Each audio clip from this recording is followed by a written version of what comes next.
Matuto ng tamang kaalaman at mga paraan sa pagtatanim, pangangalaga, pag-ani at pagdevelop ng iba't ibang mga produkto hango sa niyog. Makinig na at lumahok sa libreng pagsasanay on air. Handog sa inyo ng inyong Radyo Eskwela. Hatid ng Department of Agriculture at Agricultural Training Institute. O, huwag liliban ha, dapat laging present. Ito ang Masaganang Coco Buhayan School on the Air on Coconut Production and Processing.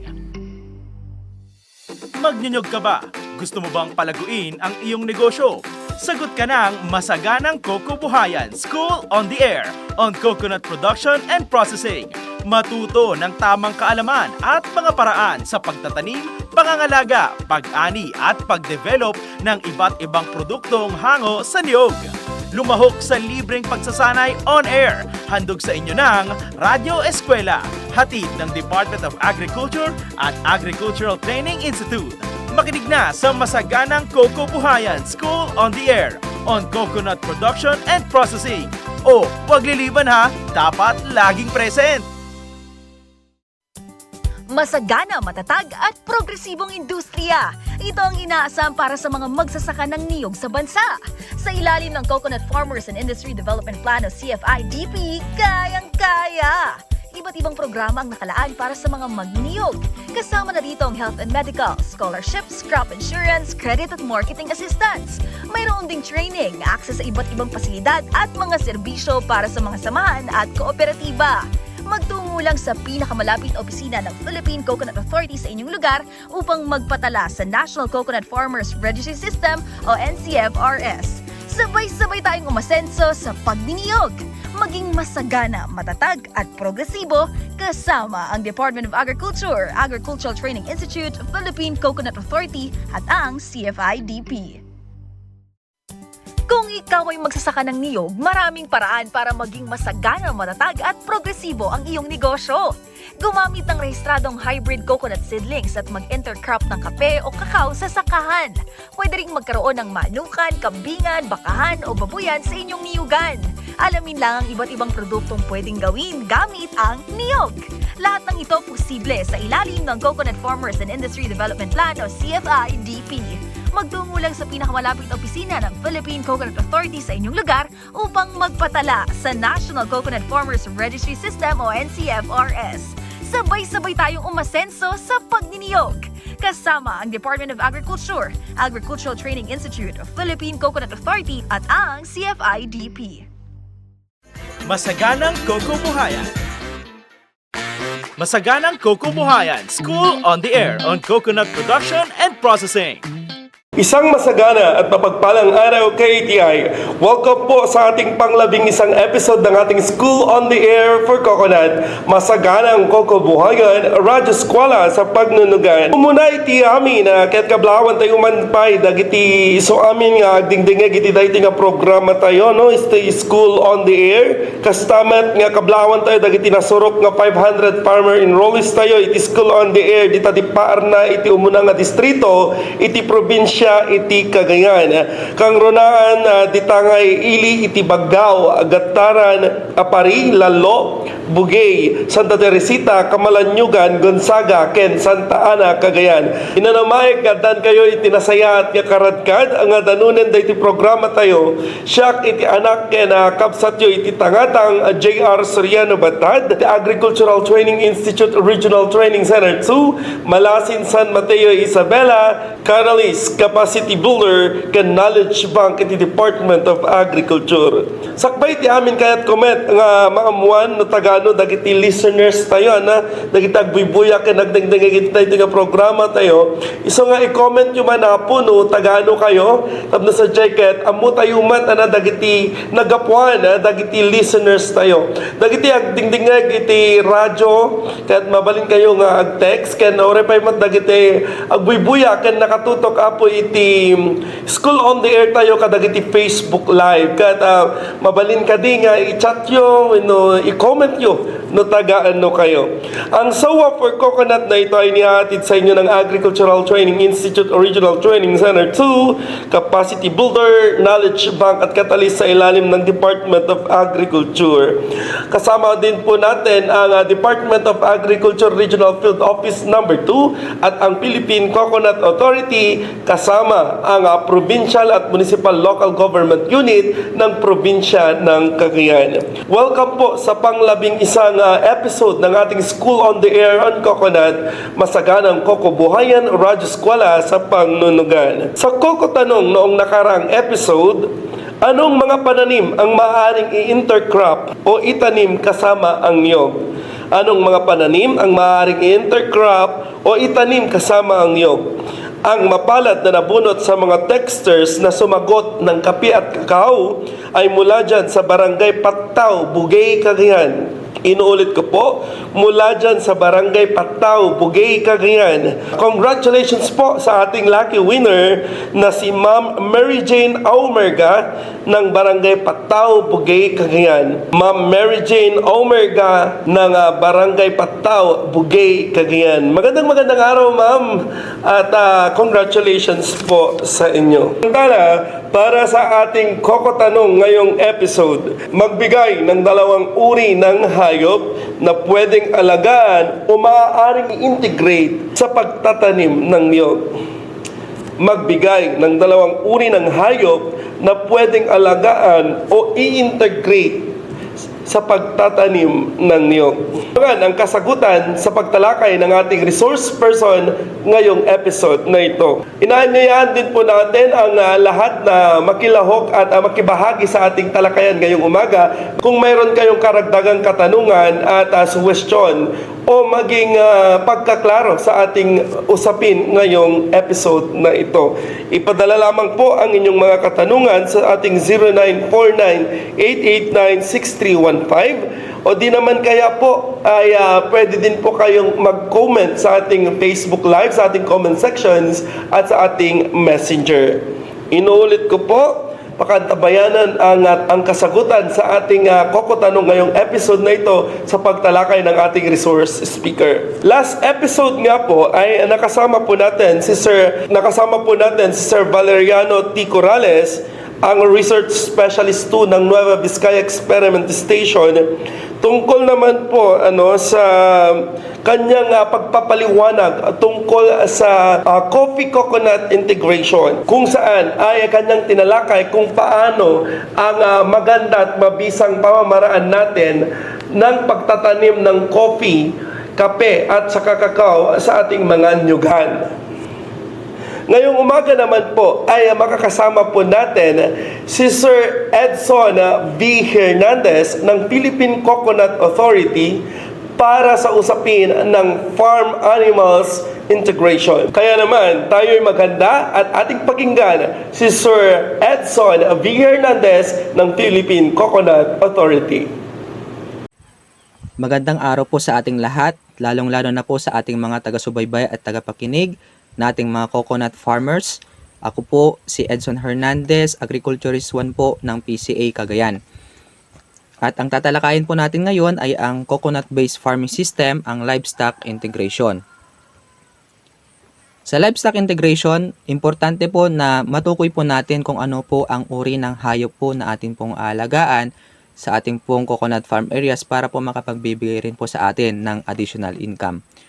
So, ang livestock integration meant for reducing cost and increasing yield. Ibig po sabihin, hindi na po kinakailangan nagagamit po tayo ng commercial feeds. Proper mixing helps to avoid leakage of nutrients by exchanging resources between system. Crop residues na meron po sa atin pong farm areas ay magiging pagkain po ng atin pong mga hayop, habang ang kanilang mga dumi o ekskreta ay maaari pong magamit na organic manure po sa ating mga crops.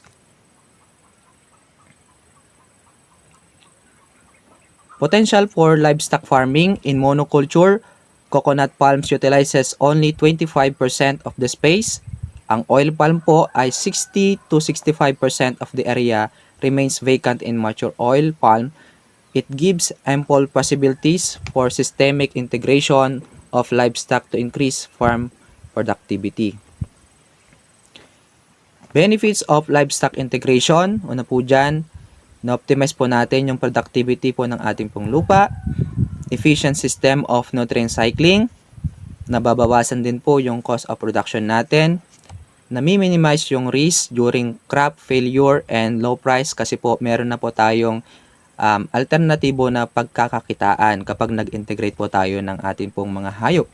It serves as a saving. Efficient use of crop and animal byproducts. Sa livestock production system, meron po tayong dalawa, ang ruminant production system and non-ruminant production system. Una po dyan, yung ruminant production system, meron po tayong large ruminant na yun po ang mga baka natin at kalabaw. Ang small ruminant po natin, yung mga kambing at karnero. Bakit po tinawag na ruminant? Kasi po sa kanilang stomach ay meron pong 4 na compartments. Sa non-ruminant production system, nariyan po ang poultry and pigs. Sa ruminant production system, una po dyan yung grazing. Livestock can directly consume on the growing forages under coconut. So, directly po na kumakain yung ating pong mga alagang hayop sa mga growing forages o mga damo na naroon po sa ating coconut farm areas. Yung cut and carry, fresh forages are collected daily to feed house livestock. Ito yung mga kinukumpay at binubuhat po ng ating mga coconut farmers patungo po sa ating mga housing facility ng ating pong mga alagang hayop. Sa type of ruminant animals, yung small ruminant, it should only be raised in areas without intercrops. So, ang recommended po ay not more than 12 adult, mapakambing man yan o karnero. Sa large ruminant naman po ay 1 to 2 animal per unit per hectare po ang recommended. But for cut and carry or feedlot system, kahit po tataas pa o hihigit pa sa 1 hanggang 2 bilang po ng ating pong large ruminant, with adequate pasture grasses and legumes are available year-round. Factors to be considered in livestock integration. Number 1, type of livestock to be integrated depends on the purpose of keeping, for dairy production and for meat production. Number 2, available resources. Availability of feed and its quality determines the type of livestock and breeds. Demand for output, market of the product. Yan po. Number 4, environmental factors determine the possibility of establishment and pasture. Suitability of breeds. Growth stages of plantation determines the availability of sunlight for the cultivation of pasture. Type of livestock to be kept. Sheep can be integrated with young palms where other ruminants cannot. Pasture and fodder production. Established in young palms up to 5 years. In adult plantation, from the age of 15 to 20 years. For forage production, can be affected by climate, soil, forage species, and management and growth stages of the palms. Suitable grasses na pwede pong maging pagkain ng ating pong mga ruminants. Nariyan po ang Napier grass. Pwede po itong cut and carry system at meron po itong 25.7% dry matter and 99.2% crude protein and 60.5% of dissolved organic matter. Number 2, yung paragrass, pwede rin po itong cut and carry system. contains 10 to 12% protein. At ang ating pong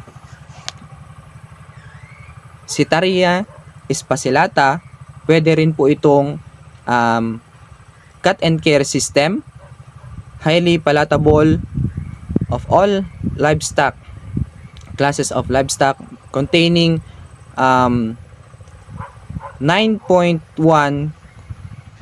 crude protein and 34.3% fiber po.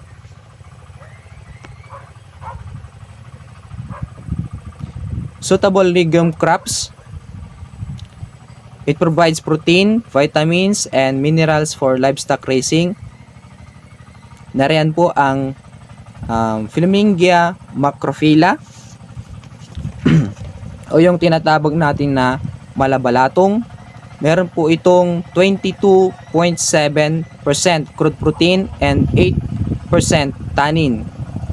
Low digestibility due to high tannin and fiber content.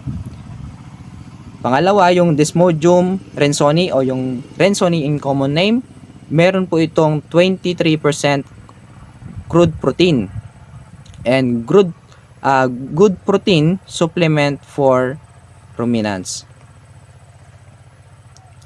Narin po dyan ang Gliricidia sapium o yung madre de cacao natin. Yun po ay high in protein. Pwede rin po itong cut and carry forage for cattle, sheep, and goat. Nariyan po ang atin pong ipil-ipil. Provide an excellent source of high protein cattle fodder.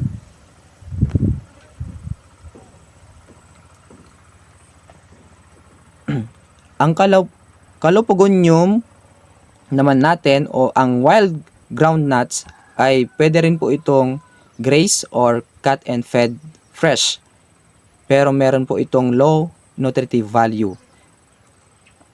Meron din po itong ang atin pong sunod ang Centrosema pubescens. Meron po itong good source of protein, calcium, and potassium. Contains 12% crude protein and 33% crude fiber. Sa pasture management naman natin ay proper management of pasture is essential to get the maximum herbage production, avoid undesirable effects on palms, fertilizer application, watering during dry season, and grazing management.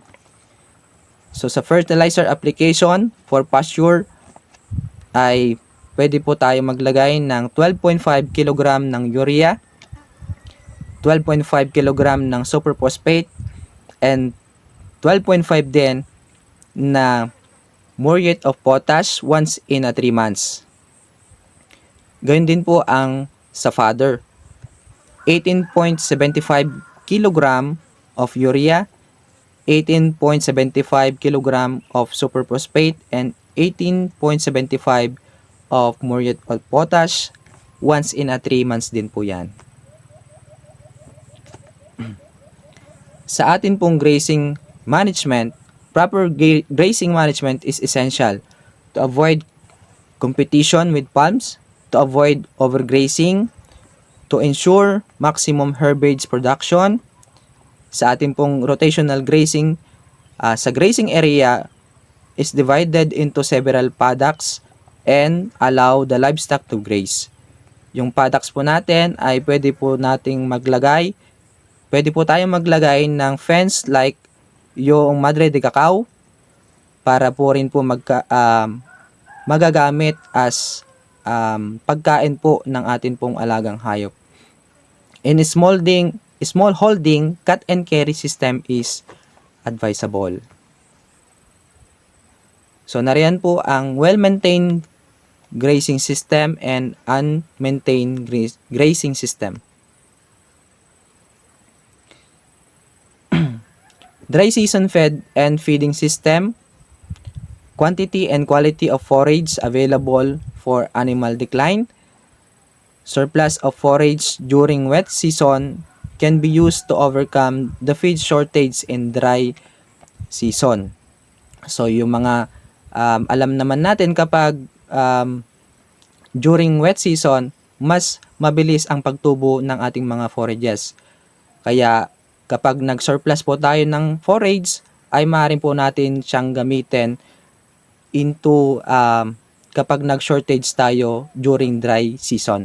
So yung excess forage ay pwede rin po nating i-preserve as hay or silage. Yung paddy straw can be enhanced with the supplementation of urea, molasses, minerals, and mix with glycidia in order to enhance the quality of the rotation.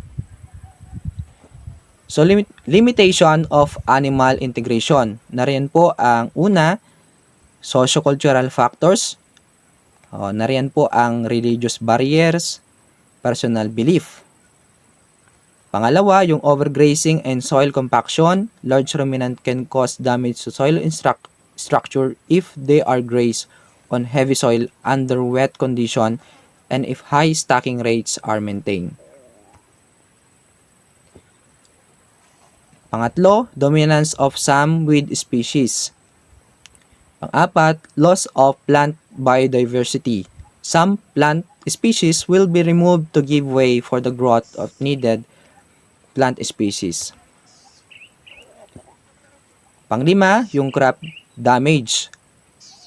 So, hindi po advisable na tayo po mag-integrate kapag young palms pa lamang yung ating pong mga anyog. Pwede po itong mapinsalan ng ating mga hayop. Lack of feed in dry season. Pasture and fodder are affected by the dry season. Yan lamang po at let's achieve ang masaganang agrikultura, maunlad na ekonomiya together. Maraming salamat po. Ating napakinggan ang pagpapaliwanag ni Sir Edson V. Hernandez ng Philippine Coconut Authority. Kung mayroon po kayong karagdagang katanungan o suggestion sa ating topikong napag-usapan, ay maaari lamang po kayong mag-text sa 0949-889-6315 para sa mga smart subscribers. Para naman po sa ating Kokotanong ngayong episode na ito, magbigay ng dalawang uri ng hayop na pwedeng alagaan o i-integrate sa pagtatanim ng niyog. Magbigay ng dalawang uri ng hayop na pwedeng alagaan o integrate sa pagtatanim ng niyog. Ipadala po ang inyong kasagutan sa ating number 0949-889-6315. Huwag pong kaligtaang isama ang inyong pangalan at buong address. Huwag pong kaligtaan na isama ang ating buong pangalan at kompletong address. Minsan pa, maraming salamat Sir Edson V. Hernandez sa napakagandang talakayan ngayong umaga. Abangan ang mga susunod pang mga episodes ng ating School on the Air on Coconut. Masaganang kokobuhayan, radyo eskwela sa pagnunugan. Ako po si J.R. Soriano Batad, pansamantalang namamaalam. Maraming salamat po sa pagantabay. God bless. At yan ang masaganang Coco Buhayan School on the Air on Coconut Production and Processing, live sa inyong Radyo Eskwela. Ang programang ito ay handog sa inyo ng Department of Agriculture at Agricultural Training Institute. Masaganang Coco Buhayan. Masaganang Coco Buhayan. Masagana, matatag at progresibong industriya. Ito ang inaasam para sa mga magsasaka ng niyog sa bansa. Sa ilalim ng Coconut Farmers and Industry Development Plan o CFI-DP, kayang-kaya! Iba't ibang programa ang nakalaan para sa mga magniyog. Kasama na dito ang health and medical, scholarships, crop insurance, credit at marketing assistance. Mayroon ding training, access sa iba't ibang pasilidad at mga serbisyo para sa mga samahan at kooperatiba. Magtungo lang sa pinakamalapit opisina ng Philippine Coconut Authority sa inyong lugar upang magpatala sa National Coconut Farmers Registry System o NCFRS. Sabay-sabay tayong umasenso sa pagniniyog. Maging masagana, matatag at progresibo kasama ang Department of Agriculture, Agricultural Training Institute, Philippine Coconut Authority at ang CFI-DP. Kung ikaw ay magsasaka ng niyog, maraming paraan para maging masagana, matatag at progresibo ang iyong negosyo. Gumamit ng rehistradong hybrid coconut seedlings at mag-intercrop ng kape o kakao sa sakahan. Pwede ring magkaroon ng manukan, kambingan, bakahan o babuyan sa inyong niyugan. Alamin lang ang iba't ibang produktong pwedeng gawin gamit ang niyog. Lahat ng ito posible sa ilalim ng Coconut Farmers and Industry Development Plan o CFI-DP. Magtungo lang sa pinakamalapit na opisina ng Philippine Coconut Authority sa inyong lugar upang magpatala sa National Coconut Farmers Registry System o NCFRS. Sabay-sabay tayong umasenso sa pagniniyog. Kasama ang Department of Agriculture, Agricultural Training Institute, Philippine Coconut Authority at ang CFI-DP. Masaganang Kokobuhayan. Masaganang Kokobuhayan, School on the Air on Coconut Production and Processing. At yan ang Masaganang Kokobuhayan, School on the Air on Coconut Production and Processing, live sa inyong Radyo Eskwela. Ang programang ito ay handog sa inyo ng Department of Agriculture at Agricultural Training Institute.